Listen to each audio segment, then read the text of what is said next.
Welcome to Motivational Humanity. You are not alone. What if I told you the most important person you'll ever marry isn't your soulmate, your partner, or the love of your life? It's you.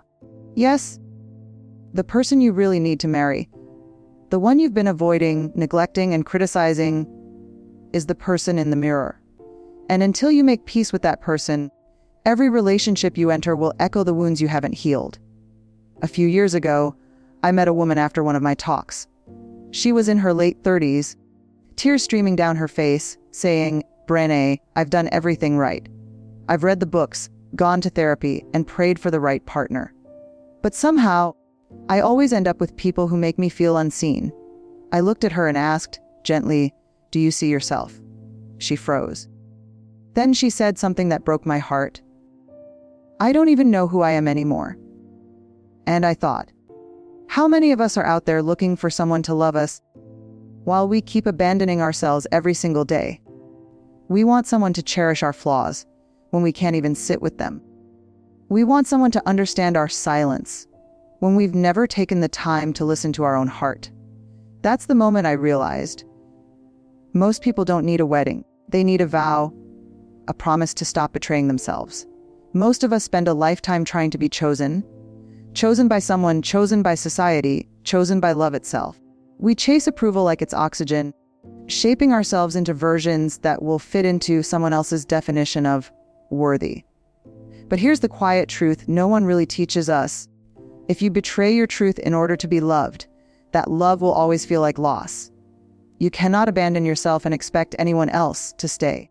To marry your own truth means to stop negotiating who you are for comfort, acceptance, or belonging.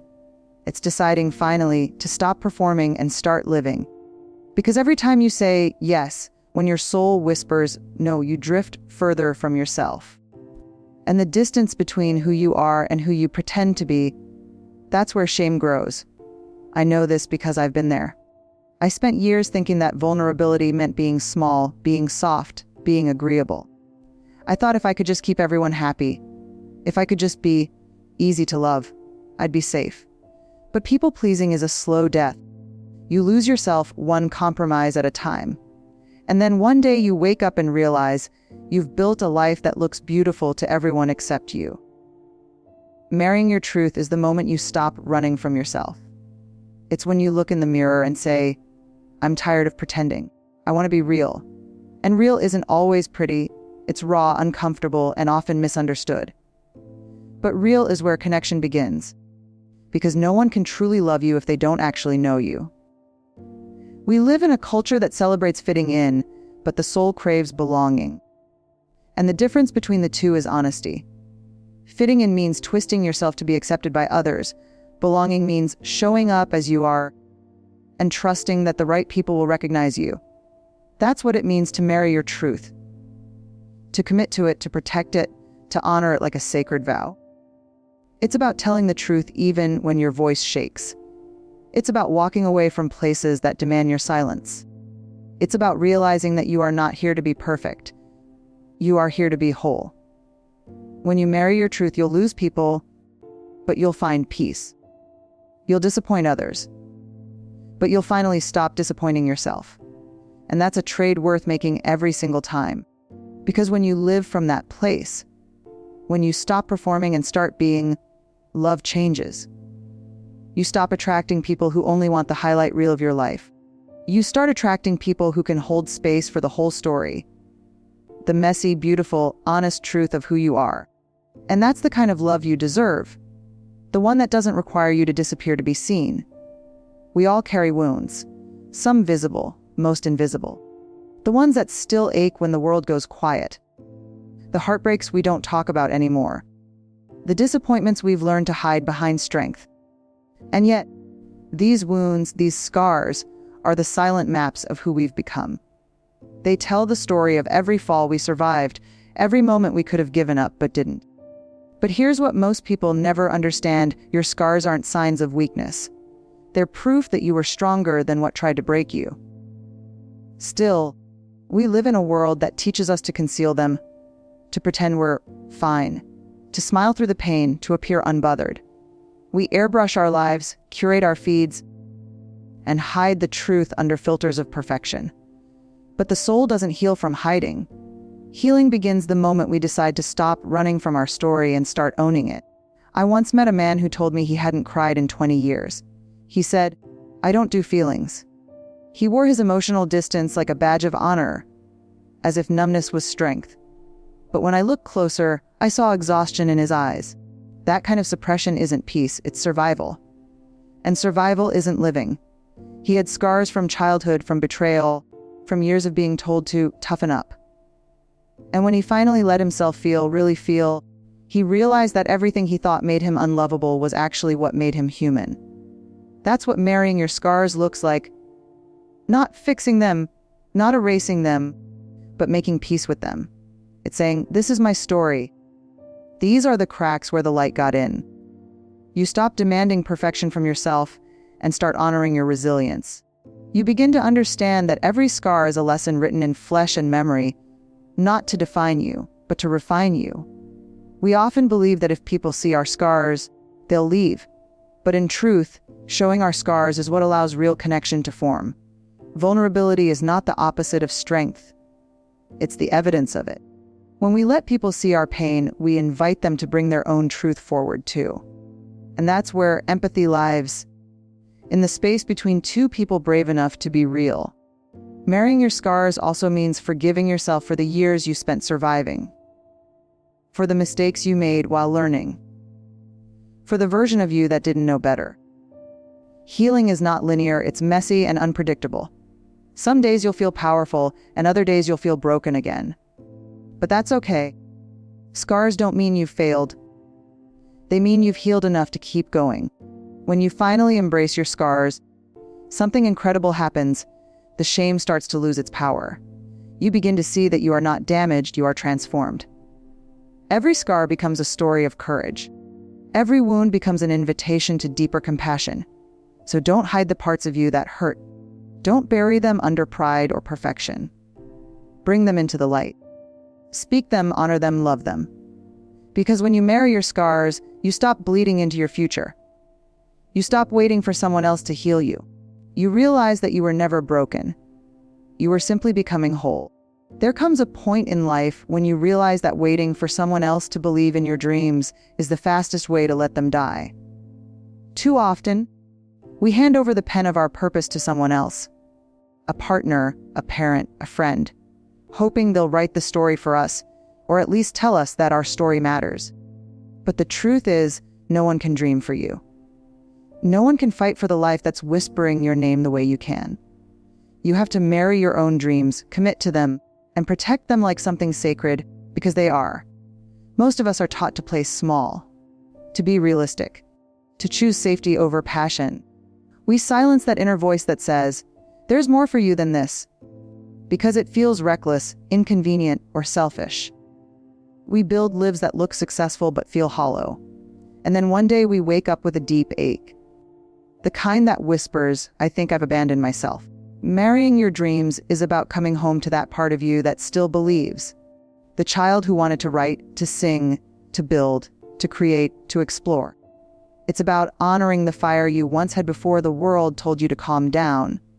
Because if you ignore your dreams long enough, they don't disappear. They turn into resentment, sadness, and quiet self-betrayal. The soul cannot thrive in a life where it's constantly told to wait. I once spoke with a woman who said, I can't chase my dreams right now. My family needs me. And I told her, your family doesn't need you small. They need you alive. We think we're being selfless by abandoning our calling, but what we're really doing is teaching the people around us that their dreams don't matter either. When we light our own fire, we give others permission to find their spark too. To marry your dreams means to take responsibility for your own fulfillment. It means showing up even when no one claps. Even when it's hard, even when it's lonely. It's waking up in the morning and saying, I'm not waiting for the perfect moment. This is it. You don't need the world's permission to start. You just need your own. The truth is, real love, the kind that lasts, will never ask you to shrink your soul. The right partner, the right people, will never see your ambition as competition. They'll see it as light. And if someone walks away, Because you dared to chase what sets your heart on fire, let them go. You weren't meant to dim so someone else could stay comfortable. When you marry your dreams, you become magnetic. You stop chasing validation and start living with purpose. You stop waiting for someday and start honoring today. And the beautiful part: the more you walk toward what was meant for you, the more your life fills with people who recognize your truth, because they're walking toward theirs too. So protect your dreams like a promise. Nurture them like a garden. And every morning say, "I do," again. Not just to the life you have, but to the life that's still calling you forward. Because that calling, that quiet tug in your chest, that's your soul reminding you who you were always meant to be. There comes a time when love alone isn't enough. When peace matters more than passion, when truth matters more than harmony, and when self-respect becomes the greatest act of love you'll ever give yourself. That's when you learn the sacred art of boundaries. For a long time, many of us confuse boundaries with walls. We think setting limits means we're being cold, difficult, or unkind. But boundaries aren't barriers. They're the bridges that protect the space where love can actually grow. When you don't have boundaries, you start mistaking chaos for connection. You confuse being needed with being valued. You overextend, overgive, and overexplain until you're empty. And the worst part is, no one even notices you're bleeding. You smile while your soul whispers, "This isn't love. This is exhaustion." I've met so many people, kind, giving, soft-hearted souls, who are carrying the weight of relationships that constantly take more than they give.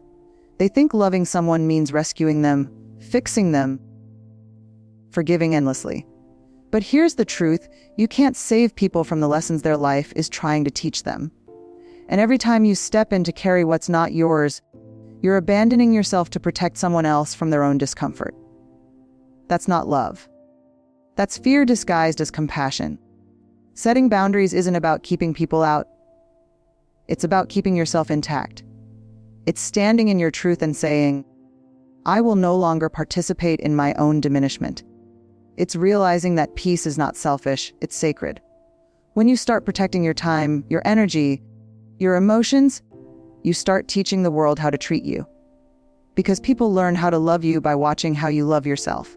And yes, boundaries will scare people who benefited from your lack of them. You'll be called distant, dramatic, even difficult. But that's only because they were used to accessing you without limits.